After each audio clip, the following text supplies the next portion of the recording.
Yeah, 205.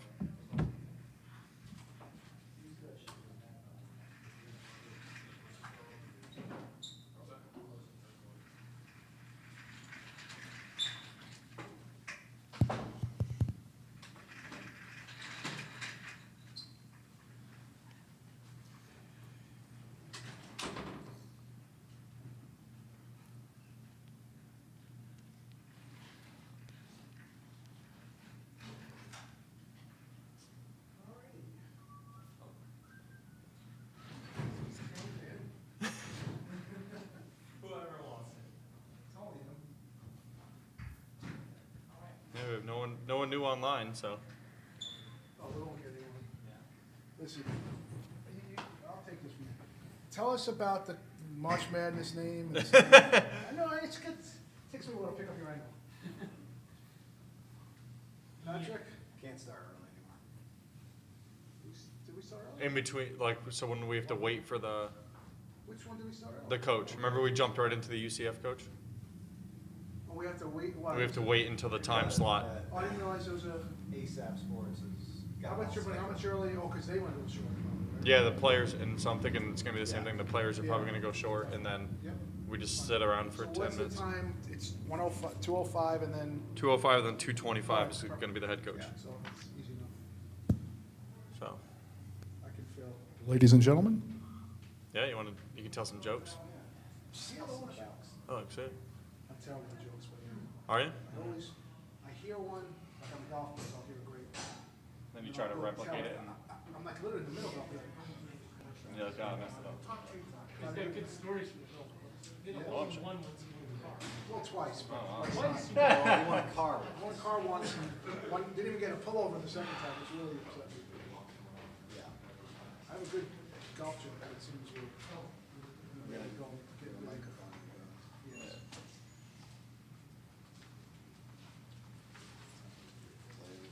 How's it going? Good, how about yourself? So Good. Couple minutes early, but we're with Mercer. Yep, we just gotta start at 2:05. Okay. That's it. Are you Matt? Yep, Yeah, Matt. how are you, Matt? Nice to meet you. Yep. So Shannon looks like Marty guy. He plays up there. Yeah. Can they come and sit down now, or are you gonna? Yeah? Yeah, we're just not gonna start for another 2 You got minutes. another minute and a half, 2 minutes? Hey, how you guys doing? Good, how are you? Doing good.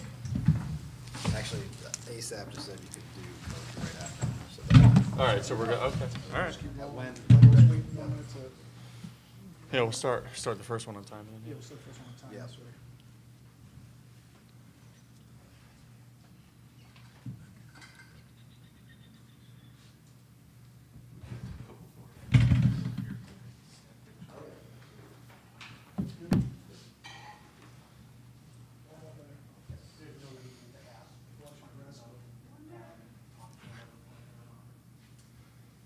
We need to wear masks, but they don't. Correct, yeah.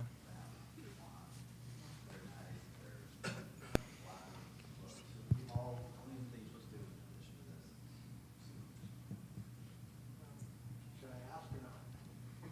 I don't know. Where'd you gotta go? Matt, nice to meet you.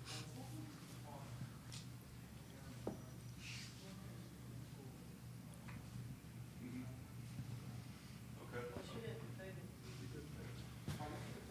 All right, good afternoon, everyone. Appreciate you all joining us for the pre-practice press conference for the Mercer Bears. As a reminder, the first 15 minutes of practice will be open to the media. However, locker rooms will be closed. We will begin with any in-person questions, and if time allows, follow up with any virtual questions. For the in-person folks, please wait until the microphone is handed to you to ask your question. For the virtual folks, please use the hand raise function and wait to be unmuted. Please be sure to state your name and affiliation prior to asking your question. First, we have senior guard Amoria Neal Ticer and senior guard Shannon Titus.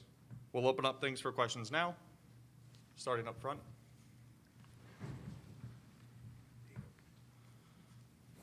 Pat Eatonrob from the Associated Press, welcome. Could you guys, your team has been to 4 consecutive now tournaments. Can you talk about what that means in terms of being able to take the next step, being confident going against a team like UConn and not being intimidated by the whole environment? Well, we're a championship program, so Coach Garner and her staff, we know how to win. So that's the most important part, just the staff being able to prep us right, get us ready for every game, and just staying at the task at hand, doing the game plan. I think she does a great job preparing us, scouting, just preparing us, make sure we know, like, when we go in there, we know what we are capable of, and just knowing the other team that we're playing against, and just being able to execute when we get on the court.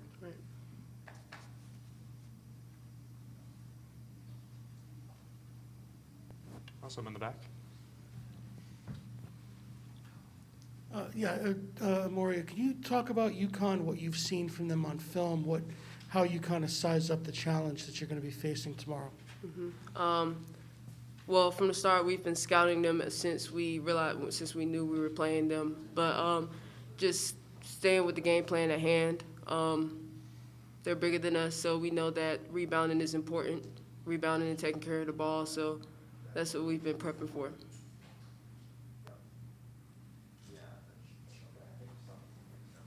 I'm Vicki Fulkerson from the New London Day in Connecticut. Amoria, can you talk about Coach Gardner? She obviously has like a great background in women's basketball, has played, and what is it like to play for her? And does she just have like so much knowledge that helps you guys? Yes, Coach Garner, she's a very, very knowledgeable coach, and we have very knowledgeable assistant coaches as well. It's just amazing playing for her just because of the way she preps for games and the way she knows the game, and she's able to teach not only the transfers that we have coming in, but also our freshman guards and our freshman posts. So it's really good being coached by Susie Garner.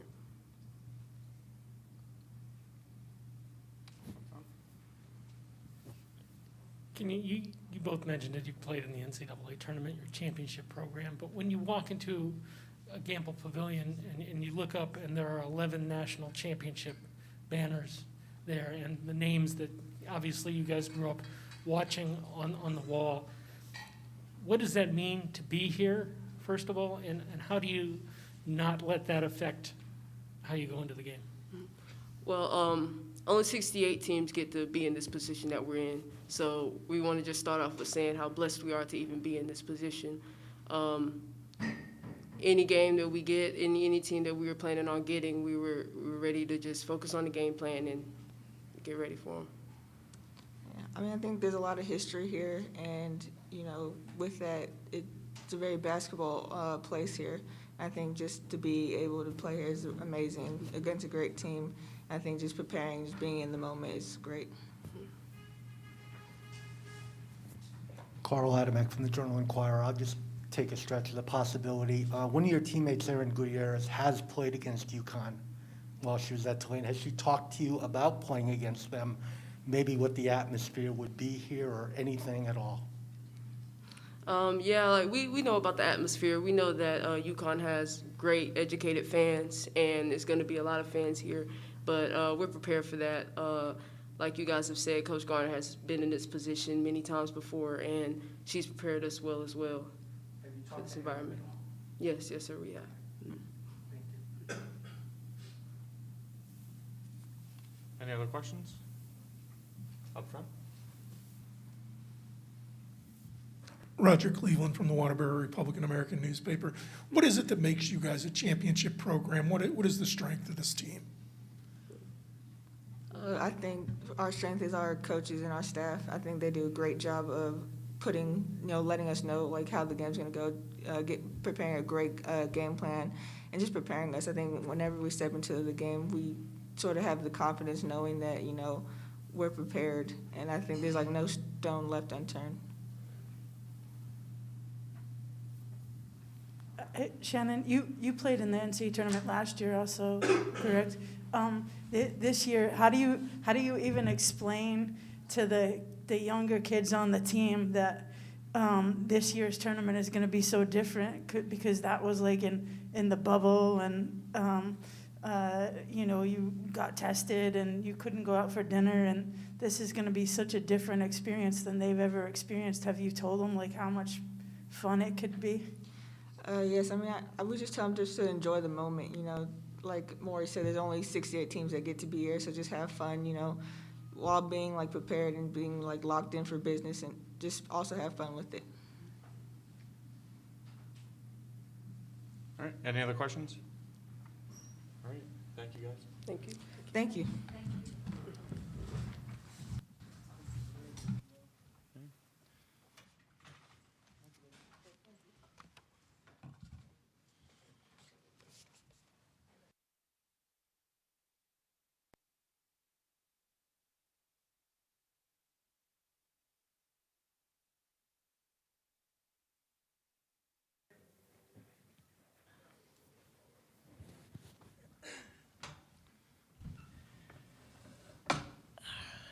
Up next, we'll be hearing from Mercer head coach Susie Gardner.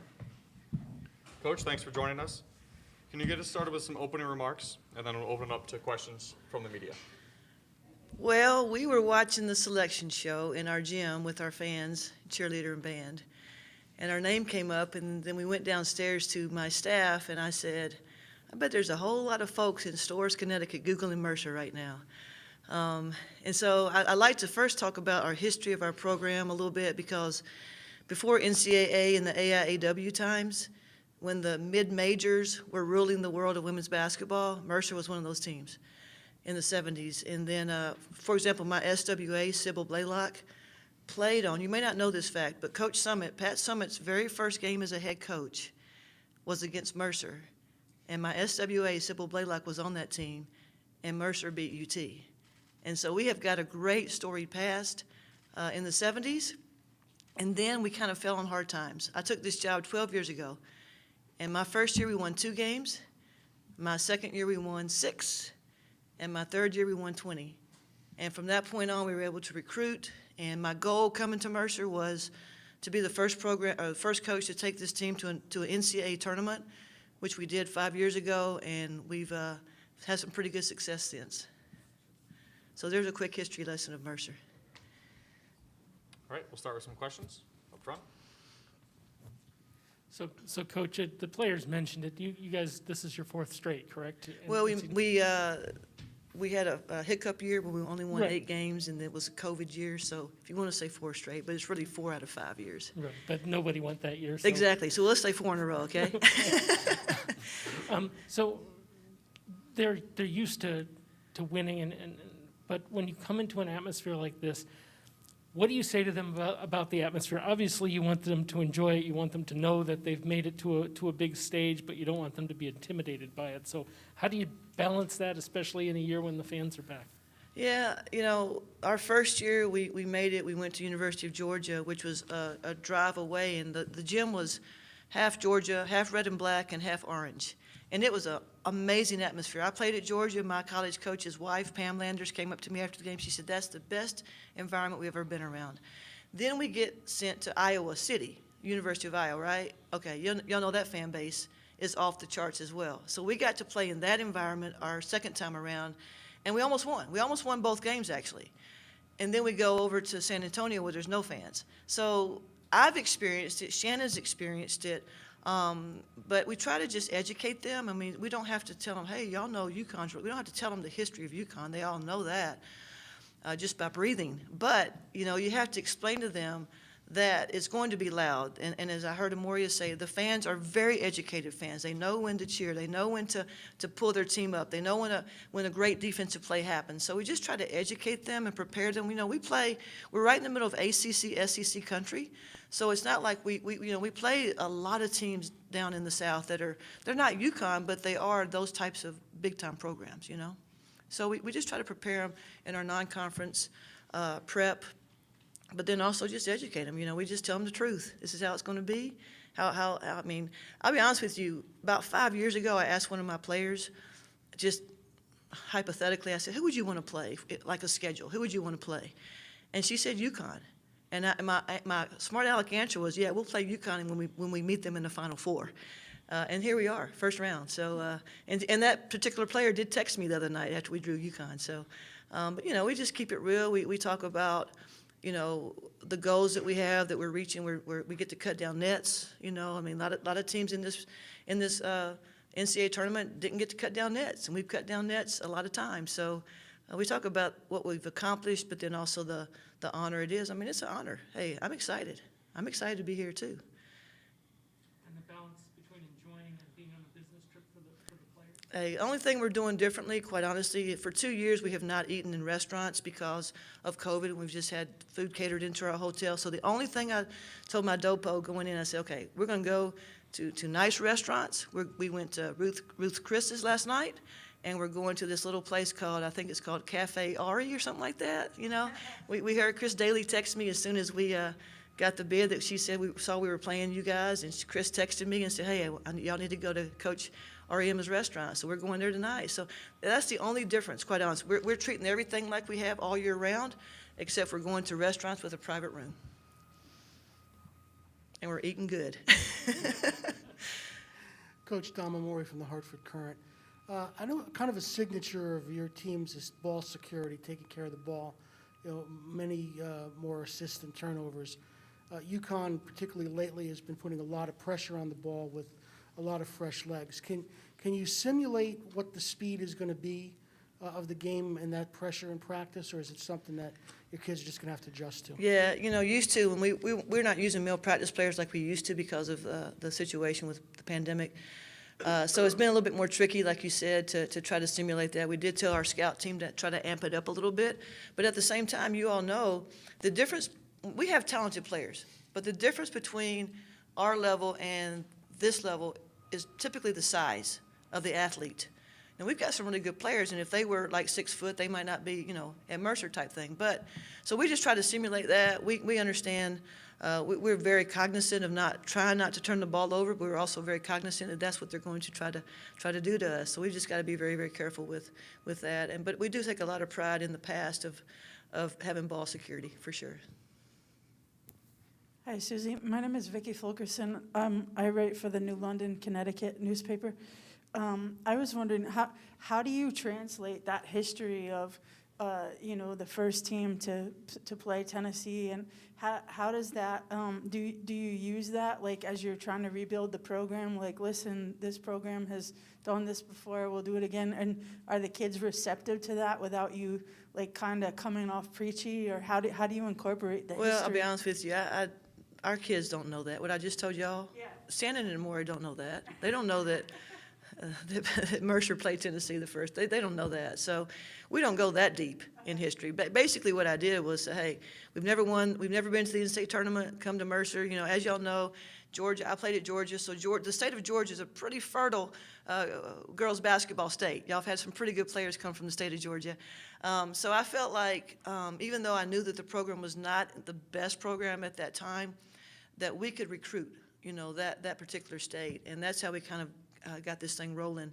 That about 4 or 5 years ago, we were ranked in the top 25. We had a WNBA second-round prospect. That team was all from Georgia. Our team right now is not so much from Georgia as it used to be, but no, I don't talk about that deep history. You know, we just kind of keep it a little bit more current.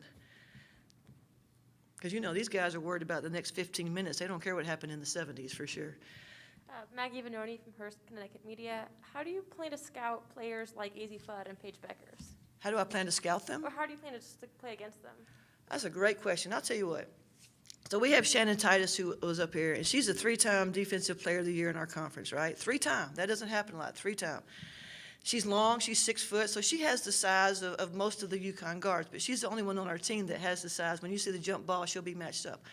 So I'm thinking, so every game this year, even Wake Forest, Georgia, Alabama, it doesn't matter. We play Central Florida. Shannon is going to draw the best guard on the opponent's team. And we always know in our conference, we know, okay, we're going to go down the list. Shannon's got so-and-so, because we all know that's who she's going to have. So now I'm stuck with, okay, I'm looking at all of UConn's guards. I mean, you're not, who did you say? Fudd? Who does he? And Paige? Well, y'all got Westbrook and, Williams. So you don't just have 2. So I'm like, okay, well, if Shannon guards A, B, C, and D are very good too. So it's almost like you have to, you have a secret Santa and you put 4 names in a bag, you shake them up, and I say, okay, Shannon will guard her the first quarter, her the second quarter. I mean, it's a scenario where you know, Shannon could possibly match up with, but the rest of us, you know, we're tiny, we're small at the guard position. So I've got a plan. I'm not going to tell you the plan, but we've got a plan, and it's something that we're hopeful will kind of slow them down just a little bit, maybe, perhaps. And then you got the big post inside, so that's another story. But anyway, I'll answer your guard question. Carl Adamek, Journal-Inquirer, Manchester, Connecticut. Do you have any memories of your time here in 2009? And I'm just wondering, in that break from being the head coach at Austin Peay in Arkansas, going back to being an assistant and getting the Mercer job, how did that time as an assistant, did it help you?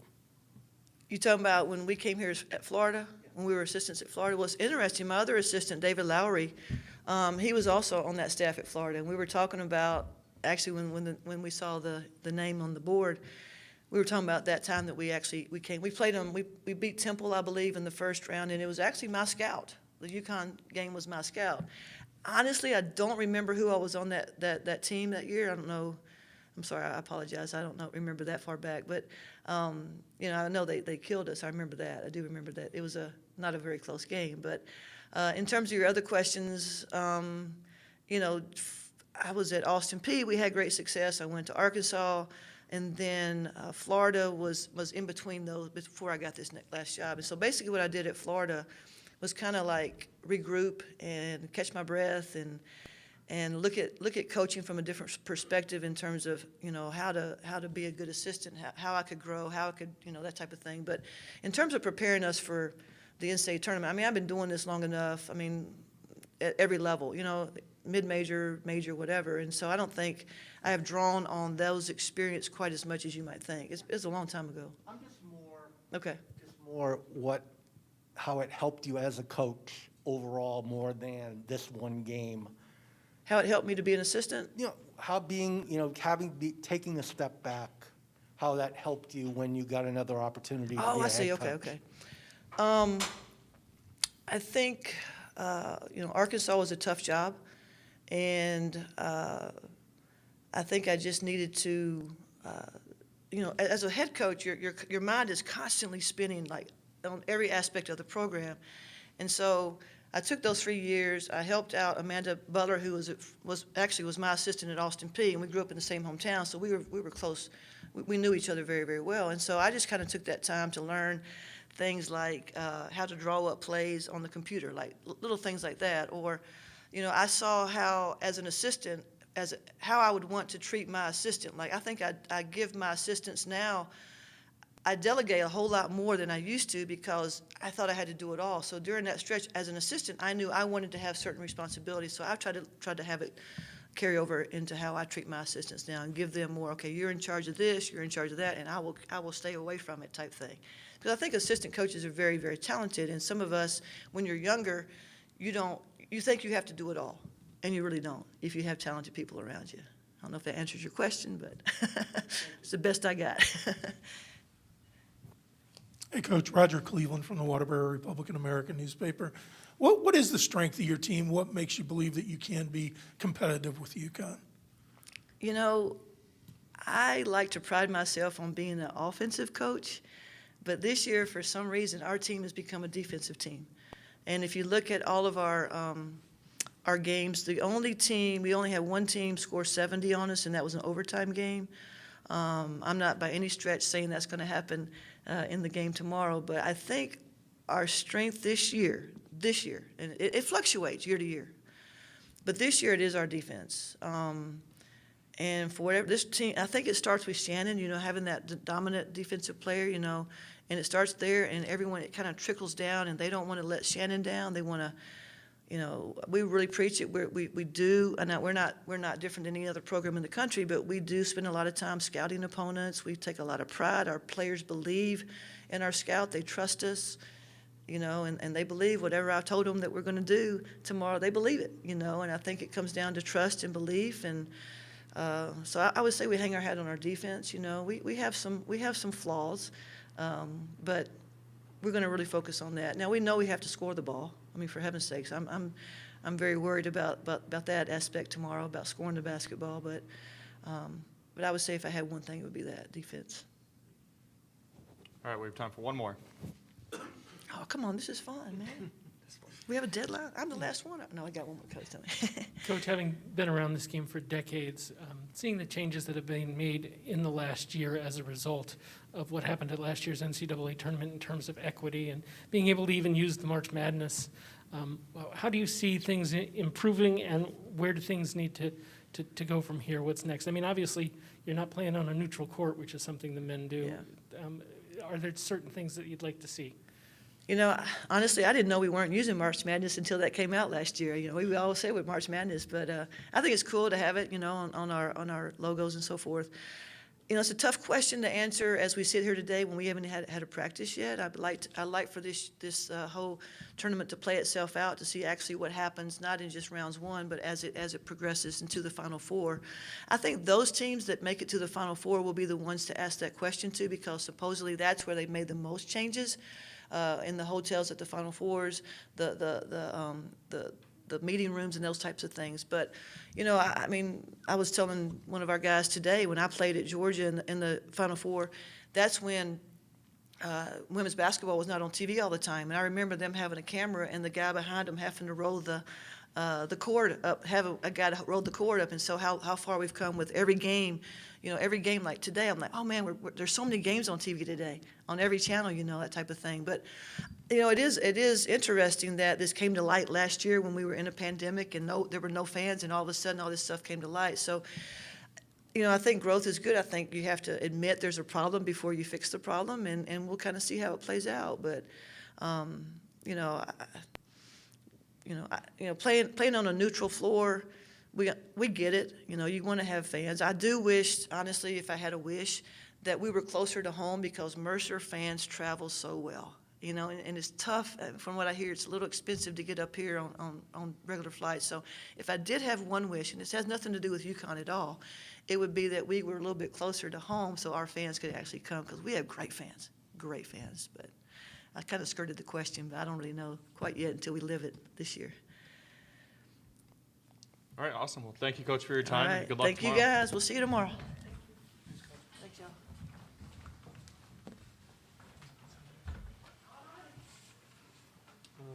Florida 345.